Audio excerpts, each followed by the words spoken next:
করলাম তো ঘরে ফোটা বাজবে না? বাজবে। হ্যাঁ, এটা তো চাক্ষুষ, এটা তো প্রমাণিত। কি বলেন? না কোনো সমস্যা আছে? তাহলে আমি এখান থেকে তাসবিহ পড়লে আমার আমল নামায় আমার জান্নাতের মধ্যে কাজ উঠবে কি উঠবে না বলেন? কোনো সন্দেহ আছে এটার মধ্যে? এখান থেকে কল করলে যদি ওখানে বাঁচতে পারে, এখান থেকে কল করলে যদি ওখানে ভাইব্রেশনের ফোনটা নড়াচড়া করতে থাকে, তাহলে এখান থেকে যদি আমি তাসবিহ পড়ি তাহলে জান্নাতে আমার কাজ উঠবে না কেন বলেন? কোনো সন্দেহ আছে? না। কোনো সন্দেহ নেই। শয়তান লেগে আছে যে আমার কিছু।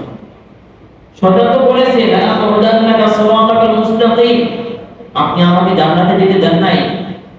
আল্লাহকে বলছে আমি দেখে ছাড়বো আপনার বান্দা আপনার গোলাম কিভাবে জান্নাতের মধ্যে যায়।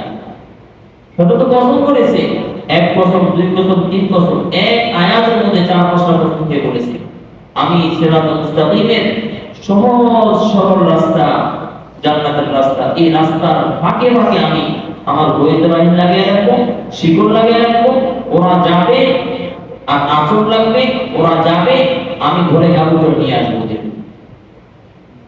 মনে রাখবেন এই শয়তানের একটা তীর হচ্ছে আপনার এটা, আপনি ফজরের পরে আপনার মাথার মধ্যে উঠিয়ে দিচ্ছে, হাঁটতে বের হবো, হাঁটতে যাবো না।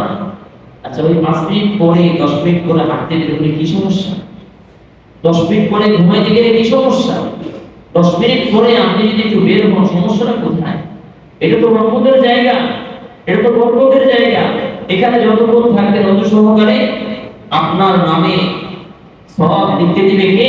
আল্লাহ তাআলা। কি চমৎকার জায়গা, বরকতের জায়গা। এটাকে ছেড়ে চলে যাচ্ছে না, কোথায় যাচ্ছে? রাস্তা দিয়ে বের হয়েছি, ব্যাপারটা দাঁড়িয়ে আসছে আর আমি দেখাচ্ছি খুব বরকত রহমত হাজির হচ্ছে নাকি? তো কি বলেন? জি, আপনাকে মনে কষ্ট পেয়েছে না? না। খুব দুঃখ লাগে এই জন্য বলা কথা, যে আমি ফজরের নামাজ পড়ে এদিকে ফিরে তাকিয়ে থাকি, ওরা কোথায় যায়, কেন যায়? ব্যাপারটা কি এমন যে ওরা বাড়ির ঘরে বসে বসে গিয়ে ছয় তাসবিহ আদায় করবে? ব্যাপারটা কি তাই? আমি তো ছয় তাসবিহ আদায় করি না আপনাদের ভয়ে, যে আপনারা বুঝি একজনও হয়তো বা মুনাজাত ছাড়াই চলে যাবে, এই জন্য ছয় তাসবিহ পরে পড়ি, এর আগে সকাল সন্ধ্যা তাসবিহ পড়ে মুনাজাত করে পাঠিয়ে দেওয়া হয়। কিন্তু এতটুকু সময় 5 মিনিট সময় বসে থাকার মতো আমাদের এখানে নেই। আলহামদুলিল্লাহ অনেক ভাই থাকেন, আল্লাহ আমাদেরকে জাযা দান করেন, বিনিময় দান করেন, এখানে আমল শেষ করে হাঁটতে বের হন, আমাদের হাঁটাটাও সুন্দর হয়। ওনারা কোথায় যায়? আল্লাহ তাআলা আমাদের বুঝার তৌফিক দান করুন। আমিন। বলে আমিন। তো ফেরেশতাদেরকে আল্লাহ রাব্বুল আলামিন বললেন ইন্নী আ'লামু মা লা তা'লামুন, এই ফেরেশতা কোন? ফেরেশতারা কিন্তু আল্লাহ রাব্বুল আলামিনের কাছে আপত্তি জানান নাই যে আপনি এটা কি কাজ করতে চাচ্ছেন, না আপত্তি নয় এটা, বরং ফেরেশতারা তাদের যোগ্যতা মাফিক একটা কথা বলেছে যে আল্লাহ যদি উদ্দেশ্য এটাই হয় আপনার তাসবিহ করা, আপনার গুরুত্ব বর্ণনা করা, আমরাই করছি, এটা মানুষকে সৃষ্টি করার কি দরকার?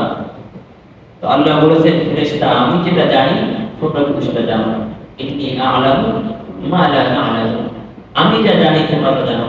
কারণ মানুষকে সৃষ্টি করব, মানুষের মধ্যে আমি দুইটা গুণ দিয়ে রাখবো, ভালো করার গুণ দিয়ে রাখবো, আবার খারাপ করার গুণ তার মধ্যে আমি দিয়ে রাখবো।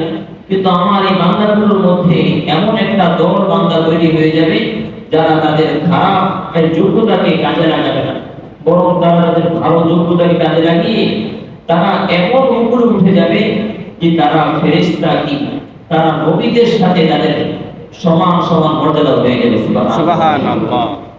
এইজন্য আল্লাহ রাব্বুল আলামিন বলেছেন ইন্নী আ'লামু মা লা তা'লামুন, যে তোমরা যা জানো না আমি অনেক কিছু জানি। এরপর আল্লাহ রাব্বুল আলামিন মানব জাতিকে সৃষ্টি করেছেন।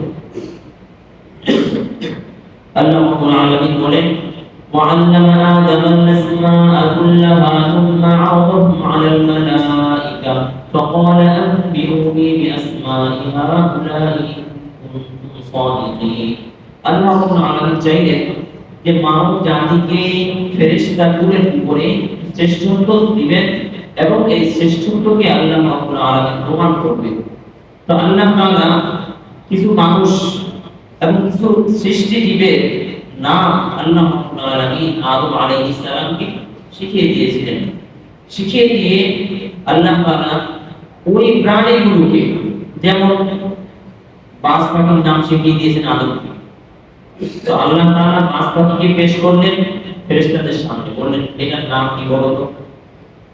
এভাবে অনেকগুলো সৃষ্টি আল্লাহ তাআলা অনেকগুলো সৃষ্টির নাম আদমকে শিখিয়ে দিয়েছেন, আর ওই সৃষ্টিগুলোকে পেশ করেছেন তার সামনে, ফেরেশতাদের সামনে। ফেরেশতাদের সামনে। আল্লাহ চেয়েছেন যে আদমের শ্রেষ্ঠত্ব আমি প্রমাণ করে দেখাবো ফেরেশতাদের সামনে। তো আল্লাহ বলেন ওয়াআল্লামা আদম আল আসমা, আল্লাহ তাআলা আদমকে কিছু প্রাণীর নাম, সৃষ্টির নাম শিখিয়ে দিয়েছেন। সুম্মা আরাদাহুম, ওই সকল প্রাণী, ওই সকল সৃষ্টিকে আল্লাহ তাআলা ফেরেশতাদের সামনে পেশ করলেন এবং বললেন আনবিউনি বিআসমাই হাউলা, আচ্ছা এই যে তোমাদের সামনে পেশ করলাম এগুলোর নাম একটু বলো তো দেখি। তোমাদের সামনে যে পেশ করলাম এগুলোর নাম একটু বলো তো দেখি। ইন কুনতুম সাদিকিন, যদি তোমরা সত্যবাদী হও, যে তোমরা যে বলেছো যে আল্লাহ আপনি তো মানুষকে সৃষ্টি করবেন, ওরা তো জমিনের বুকে এই এই অরাজকতা করবে, এই এই সমস্যা সৃষ্টি করবে, আচ্ছা মেনে নিলাম, যে দেখি তোমাদের জ্ঞানের ধরন কতটুকু, একটু প্রমাণ করে দেখি। তখন ফেরেশতাদেরকে আল্লাহ তাআলা বলতে বলেছে, তখন তারা বলল ক্বালু সুবহানাক লা ইলমা লানা ইল্লা মা 'আল্লামতানা ইন্নাকা আনতাল আলিমুল হাকীম। ফেরেশতাগুলো আল্লাহ আলামিনকে বললেন সুবহানাক, আল্লাহ আপনি তো পবিত্র, আপনার জ্ঞানের তুলনায় আমাদের জ্ঞান কিছুই না, বরং আমাদের জ্ঞান হচ্ছে এতটাই সীমাবদ্ধ যে আপনি আমাদেরকে যা কিছু শিখাবেন, যা কিছু শিখিয়েছেন, ওই জ্ঞান ছাড়া আমাদের কাছে আর কোনো জ্ঞান নেই। সুবহানাল্লাহ, সুবহানাল্লাহ। আপনি আমাদেরকে যা শিখিয়েছেন আমরা কেবল সেটাই জানি, আপনি আমাদেরকে যেটা শিখান নাই ওটার জ্ঞান আমাদের কাছে নেই। লা ইলমা লানা, আমাদের জ্ঞান নেই, ইল্লা মা আল্লামতানা, কতটুকুই জানি কতটুকু আপনি আমাকে শিখিয়েছেন। ইন্নাকা আনতাল আলিমুল হাকীম, আপনি তো হচ্ছেন মহাজ্ঞানী এবং প্রজ্ঞাময়। তখন আল্লাহ